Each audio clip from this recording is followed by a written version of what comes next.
Amis du jour, chalutations. Pour les petits nouveaux, moi c'est Sekhmet et je vous souhaite la bienvenue dans mon podcast littéraire.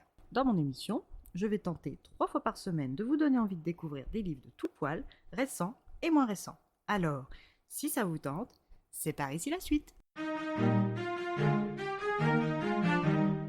Aujourd'hui, je vais vous présenter Vanilla Porridge de Alciou, paru en autopublication.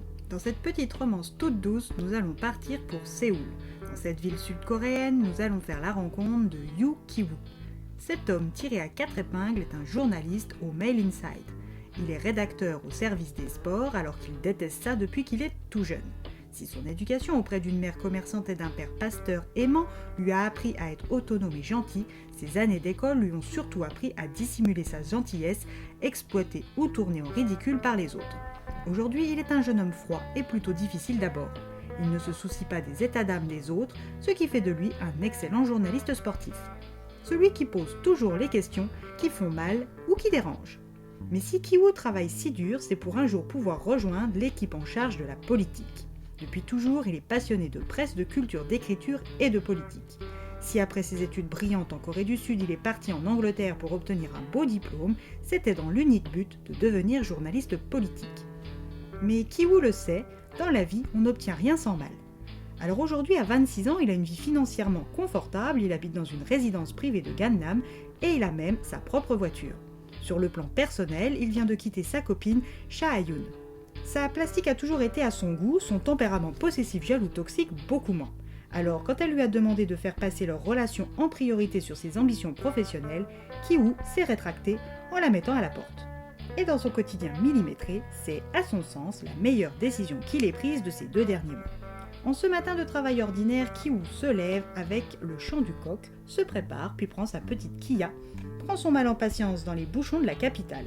Arrivé sur son poste de travail, il doit supporter la familiarité de ses collègues et surtout celle de son exubérant patron, Monsieur Lee. Heureusement pour lui, aujourd'hui il doit se rendre au Dojang pour une conférence de presse avec le champion et espoir montant du taekwondo, Shin Oh-sung. Ki-woo s'installe comme à son habitude au premier rang avec sa petite sacoche en cuir, son calepin et son précieux dictaphone. Quand Oh-sung arrive sur scène, tous les regards et les objectifs se sont tournés vers lui. Cet athlète de 26 ans est une jolie montagne de muscles, doté d'une peau de poupée de porcelaine et d'un minois charmant presque enfantin. Avec son bras en écharpe, Oh-sung cherche à cacher son malaise par l'humour, ce qui, il ne peut que le constater, fait un four. La voix du taekwondoïste est chaleureuse, presque guirette, et son petit zézément le rendrait presque attendrissant aux yeux de Ki-woo, qui, bien qu'il l'ait travaillé dessus pour le perdre, partage ce trait distinctif avec le sportif. Oh-sung souffre d'une luxation de l'épaule qui le contraint à mettre en pause sa carrière pour les 3 prochains mois.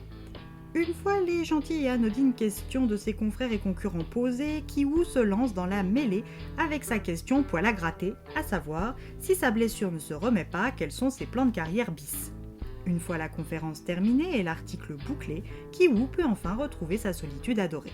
Enfin, c'est ce qu'il espère, mais il se rend vite compte que ses espoirs vont être brisés quand un importun sonne chez lui. Devant sa porte se tient Shin Oh-sung, le taekwondoïste de la conférence de presse. Oh-sung reconnaît Ki-woo et lui explique être son voisin de palier et ne rien avoir à manger dans son appartement. Il lui demande s'il peut le dépanner d'un bol de nouilles instantanées. Ki-woo n'est pas le genre d'homme à consommer des ramen lyophilisés, mais les airs enfantins de son voisin de palier le font craquer et lui propose de partager son dîner. Oh-sung saute de joie et s'engage pour rentrer chez Ki-woo qui l'arrête tout de suite. Il va apporter le dîner chez son voisin Oh-sung. Ce dernier accepte et l'attend chez lui. Quand Ki-woo arrive chez Oh-sung, il règne dans l'appartement un capharnaüm sans nom. Lui qui est l'ordre incarné est stupéfait. Oh-sung s'excuse pour l'état déplorable de son appartement et se justifie en lui expliquant ne jamais rester entre ses 4 murs plus de quelques heures par mois à cause de ses tournées de tournois. Ki-woo ne sait pas ce qui lui arrive, mais depuis la première fois, depuis très longtemps, il se sent à son aise avec un étranger. Il lui propose donc de l'aider tous les soirs à son retour du travail dans les tâches ménagères. Dès le lendemain, Ki-woo s'attaque à la poussière et à la désinfection des lieux, en plus de préparer les repas. Oh-sung est lui, radieux, mais s'ennuie énormément. L'hyperactif en lui se meurt.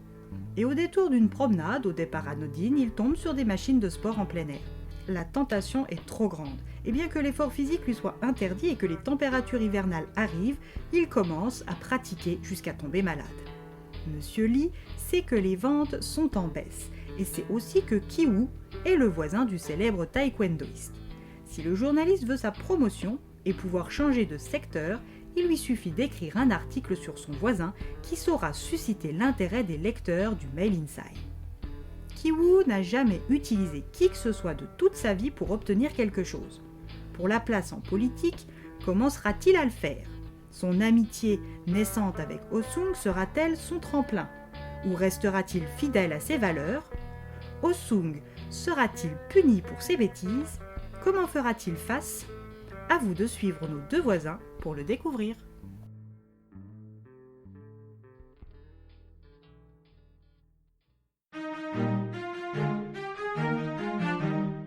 Un roman tout doux qui fait du bien comme un bol de porridge à la vanille une journée de grand froid. Et bien voilà, j'en ai fini pour aujourd'hui. J'espère que cet épisode vous aura plu et vous aura donné des nouvelles idées de lecture. Si vous souhaitez découvrir d'autres petits bonbons littéraires tout droit sortis de ma bibliothèque, je vous retrouve le jeudi 5 décembre prochain pour un nouvel épisode. Et si d'ici là je vous manque de trop, vous connaissez le chemin sur Instagram, @leslectures de Sekhmet. Sur ce, chalut les amis et à la prochaine.